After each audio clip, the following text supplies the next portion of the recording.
Bien. Alors, des primes abord, êtes-vous déjà posé l'action le pourquoi du comment la plupart des hommes et la plupart des êtres humains actuels sont dans une décadence totale et absolue?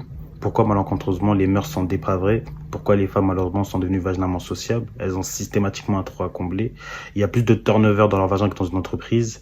Éventuellement, pourquoi les hommes aujourd'hui se chutent à l'œstrogène? Pourquoi les hommes deviennent des femmes? Écoutez, ma foi, après mûre réflexion et selon ma théorie qui ne tient qu'à moi, n'est-ce pas, je pense avoir la réponse. Le problème, c'est parce qu'aujourd'hui, l'être humain, homme et femme, génération Z, génération présente, enfin, peu importe, est très ingrat à l'égard de ses parents. Je m'explique.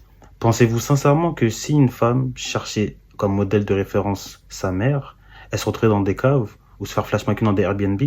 Je ne pense pas.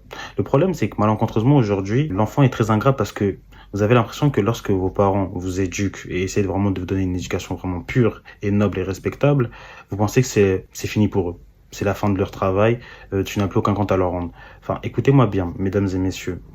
Un parent, avant d'être un parent, c'est un être humain.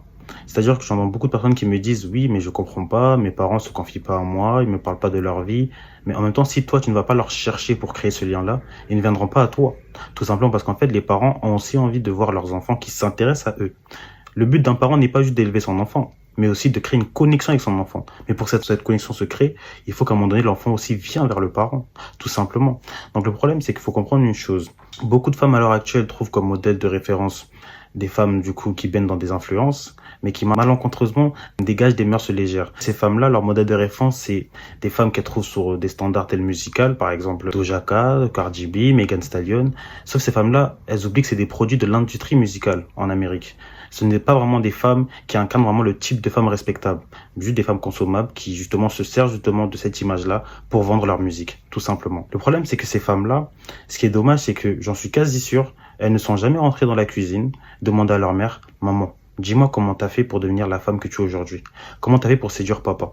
Comment t'as fait pour comprendre l'état d'esprit de papa? Avec ce fait-là, je peux vous garantir que en posant ce genre de questions avec votre mère, vous créez un lien. Et par la suite de ça, forcément, votre mère va vous apprendre à devenir une femme. Et de ce fait-là, vous ne retrouverez en aucun cas dans des caves ou faire flash McQueen dans des Airbnb, tout simplement. Maintenant, pour ce qui est des hommes. Le problème, c'est que les hommes aujourd'hui sont très distraits de par la PlayStation. Plusieurs distractions sans pourtant créer le lien avec le père.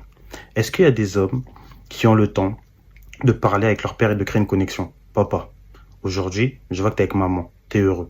Comment t'as fait pour séduire maman? Comment t'as fait pour devenir l'homme que tu es aujourd'hui? Papa, comment devenir un homme? Ce genre de questions, en fait, crée une connexion avec ton père. Ce qui fait qu'il va t'apprendre à devenir un homme et tu ne seras pas un homme qui manquera d'ambition, qui manquera de repères et bien entendu, un homme qui ne sera pas un homme tout simplement qui sera dénué de sens.